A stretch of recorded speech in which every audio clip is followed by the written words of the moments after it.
Troisième partie de cette intervention sur la prophétie de Nostradamus, le 4-10-72, qui a annoncé vraiment de façon troublante le 11 septembre. Je rappelle rapidement ce quatrain, donc, qui est le suivant. L'an 1999, 7 mois, du ciel viendra un grand roi des frayeurs, ressusciter le grand roi d'Angoulmois, avant, après, Mars régner par bonheur. On a vu que suite à une erreur du temps, grâce à ce livre de Maurizio Cavallo que j'ai traduit, Oltre il cielo, et qu'on peut trouver en français aux éditions Louis Courteau sous le titre Le rivage des dieux, paru en 2009, Le rivage des dieux. Eh bien, grâce à Maurizio Cavallo, on avait découvert qu'il y avait eu une erreur de temps au Moyen-Âge par le moine Denis, qui était chargé de compter le temps, de faire le calendrier, et que 1999 renvoyait à 2001, et 7 mois renvoyait au 7e mois, c'est-à-dire le mois de septembre. Donc Maurizio parlait de cela dans ce livre, et ensuite je me suis dit, si c'est vrai, il doit y avoir d'autres signes que c'est New York, parce que c'est un petit peu léger, et j'avais découvert effectivement que le grand roi d'Angoulmois renvoyait à François Ier, sous lequel New York avait été découverte par Giovanni da Verrazzano, qui l'avait baptisé la Nouvelle Angoulême en l'honneur de François Ier, et du coup on avait la Nouvelle Angoulême ressuscitée, une Nouvelle Angoulême, comme New York après, donc nouveau. Et le grand roi, bien, c'était François Ier. Et avec derrière aussi peut-être des allusions, selon Nostradamus, pour Nostradamus, à des cycles de résurrection qui sont de 500 ans, puisque les cycles du phénix étaient considérés dans le passé comme des cycles de 500 ans. On trouve ça encore dans la Divine Comédie. Et du coup, on est là dans un cycle de 500 ans, à partir des prophéties de Nostradamus, de François Ier, de la découverte de New York, le 17 avril 1524. Et Maurizio faisait aussi clairement référence dans son livre, ça se trouve à la fin du livre, je ne sais plus à quelle page dans l'édition française, mais il faisait aussi référence à un autre quatrain qui confirmerait la prophétie du quatrain 10, la prophétie du quatrain 10, 72, et donc ce quatrain, c'est le suivant, le 6,97, qui dit ceci: 5 et 40 degrés, ciel brûlera, feu approché de la grande cité neuve, instant grand flamme esparse sautera, quand on voudra des Normands faire preuve. Et donc Maurizio, dans ce chapitre qui se trouve à la fin du livre, dit que cela renvoie à ceci, c'est-à-dire qu'il y a une référence inévitable, qu'on ne peut pas éviter de voir, à la cité, à la ville de New York, et pas une explosion atomique comme le disent beaucoup d'interprètes, et que c'est l'impact dans le troisième vers, c'est-à-dire instant grande flamme esparse sautera, la grande flamme, et le dernier vers, quand on voudra des Normands faire preuve, et bien ça renvoie au fait que ça s'est passé sous le royaume, sous le règne des Normands, qui sont les Américains, les hommes du Nord. Voilà. Alors, j'étais moins convaincu par cette seconde partie de l'explication de Maurizio. Alors, je précise qu'il en donne aussi d'autres des quatrains, et je vais les répéter, même si je les disais dans le premier, ça évitera de rechercher. Il cite aussi en preuve le quatrain 2, 92, et le quatrain 3, 7. Mais personnellement, je préfère me concentrer déjà sur cela, parce que les autres, je ne les ai pas mis en relation. Et donc, je suis allé voir les liens qu'il pouvait y avoir, et d'abord je me suis dit, il doit y avoir une allusion à la latitude de New York. C'est-à-dire, est-ce que New York est sur le 45e parallèle? Et alors non, New York n'est pas sur le 45e parallèle, donc 5 et 40 degrés ne peut pas renvoyer à ça. Par contre, si on lit textuellement, si on n'extrapole pas, si on n'est pas déjà dans l'interprétation, eh bien, on voit qu'il y a marqué 5 et 40 degrés. Ciel brûlera, hein, il met un S. Et New York est en réalité sur le 40e degré nord, ce qui peut renvoyer à Normand à la fin du quatrain. Il pourrait y avoir comme un peu un chiasme, comme on dit en littérature, c'est-à-dire un axe croisé entre le début et la fin du quatrain.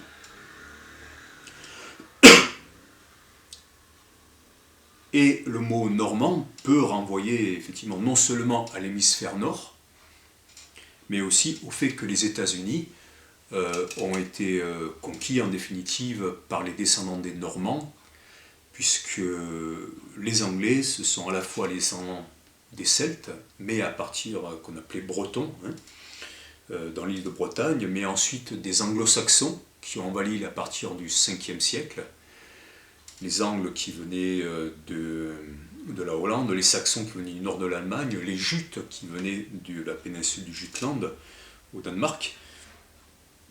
Et ensuite, les Vikings ont commencé par envahir les côtes de l'Angleterre au 8e, 9e siècle, et puis les Normands, en bonne due forme, avec Guillaume le Conquérant, en 1066, qui part à la conquête de l'Angleterre.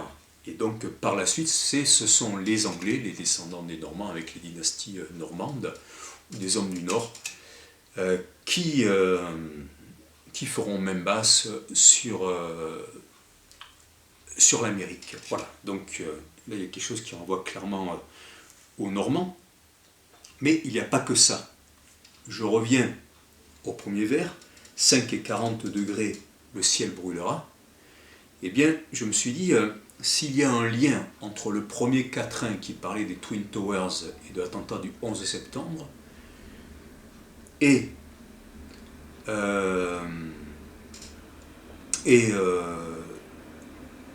New York, il y a peut-être aussi un lien avec la suite des attentats du 11 septembre, c'est-à-dire la construction de One World Trade Center, c'est-à-dire la tour qu'aujourd'hui on appelle One, qui a été inaugurée en 2014, le 3 novembre 2014, et qu'on appelle aussi Freedom Tower. Alors, est-ce qu'il y a un lien entre les deux? Et là, je me suis dit, je vais regarder la taille de cette tour, et je me suis rendu compte avec stupéfaction que cette tour mesurait exactement 541 mètres et 30 cm. Et donc c'est quand même extrêmement proche de ce que disait Nostradamus, 5 et 40 degrés, ciel brûlera. Bon. Et en pied, puisque quand on va sur le site, donc sur les sites américains, on découvre le nombre de pieds du One World Trade Center, eh bien c'est 1776 pieds.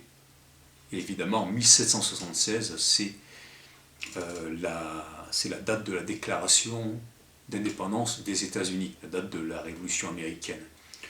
Donc là, il y a une allusion, mais quelle était la probabilité pour que 1776 pieds, ça donne 541 mètres, et pour que ça tombe aussi près des 5 et 40 degrés du 86-97 de Nostradamus, il n'y en avait quand même pas beaucoup, et c'est quand même assez étonnant, et surtout que dans ce quatrain, au deuxième vers, on a feu approché de la grande cité neuve. Bon, la grande nouvelle cité, par excellence, c'est New York, the City of Dream, la cité des rêves, the Big Apple. Instant, grand flamme esparse sautera, évidemment, cette immense flamme, suivie d'une immense fumée à New York.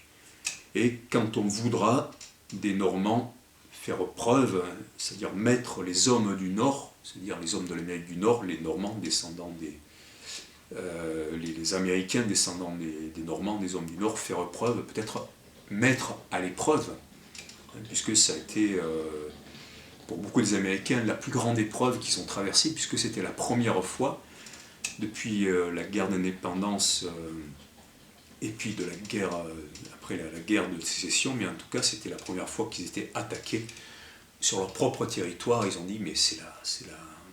On a tous eu l'impression que c'était la Troisième Guerre mondiale. Voilà.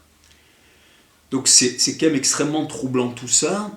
Le dessin de l'architecte du World Trade Center en fait faisait 1792 pieds, donc c'était un petit peu plus haut. Pour être plus précis, je peux vous le dire, à l'origine, hein, donc c'était 1792 pieds, c'est-à-dire 546,2 mètres. Et alors, l'étage sommital, hein, parce qu'après il y a une flèche, donc tout ça c'est pas vraiment habitable. Il fait 1260, pardon, le toit culmine à 417 mètres, donc il y a peut-être là aussi une allusion au 17 avril 1524, la date de découverte de New York, baptisée par Giovanni da Verrazzano, la nouvelle Angoulême, en l'honneur de François Ier, ce qui m'a permis vraiment de découvrir cela, c'est-à-dire le fait que la prophétie de Nostradamus, le 90-72, pouvait bien renvoyer aux attentats du 11 septembre de façon vraiment troublante. Voilà. Alors, j'ai expliqué dans le premier... dans la première vidéo, comment on pouvait expliquer les prophéties par le fait que le temps est fractal et qu'on peut accéder à d'autres dimensions de l'espace-temps. Je ne reviendrai pas sur ça. Par contre, je peux terminer dans le temps qui me reste par la lecture des deux prophéties que Mauricio Cavallo associe à cette prophétie. C'est le 2,92. Voilà, le 2,92. Feu couleur d'or, du ciel en terre veut, frappé du haut, n'aille fait qu'à merveilleux. Grand meurtre humain, prince du grand le neveu, mort d'expectacle, échappé l'orgueilleux. Et puis il donne aussi le 3,7, vous pouvez retrouver ça, tout ça sur Wikisource, hein, les centuries de Nostradamus, et donc 3,7, voilà ce qu'il dit. Les fugitifs, feu du ciel, sucent les piques, conflit prochain des corbeaux, cesse battant, de terre on crie aide, secours sévique, quand près des murs seront les combattants. Voilà, et donc Mauricio Cavallo, dans son livre Oltre il cielo, le rivage des dieux, associe aussi ce quatrain à Nostradamus. De Nostradamus, il associe aussi au 11 septembre. Et je vous rappelle que vous pouvez trouver l'explication du quatrain 1072 dans ce livre que j'ai publié en 2014 et les versions successives en 2015. Le réveil de l'âme des peuples et les moissons du ciel, 1. Les routes des Indes et milieux du monde, c'est dans le chapitre La Provence, une terre pour renaître, dans le cycle Quest, les chemins du Graal, publié par les éditions Brumerge à Grenoble. Voilà, je vous remercie. Diffusez l'information, n'oubliez pas de citer les auteurs de cette découverte progressive. Mauricio Cavallo dans l'ouvrage Oltre il cielo, le rivage des dieux, et François-Marie Perrier dans Quest, les chemins du Graal. Pourquoi je demande ça? C'est pas du tout pour la gloire, c'est juste que c'est important toujours de retourner aux sources, de pas pour faire dire n'importe quoi. Ce que j'ai dit dans ce livre et dans cette vidéo, je l'ai dit, mais je ne veux pas qu'on me fasse dire autre chose que ce que j'ai dit ou qu'on oublie de dire certaines choses que j'ai dites. Voilà, merci à tous.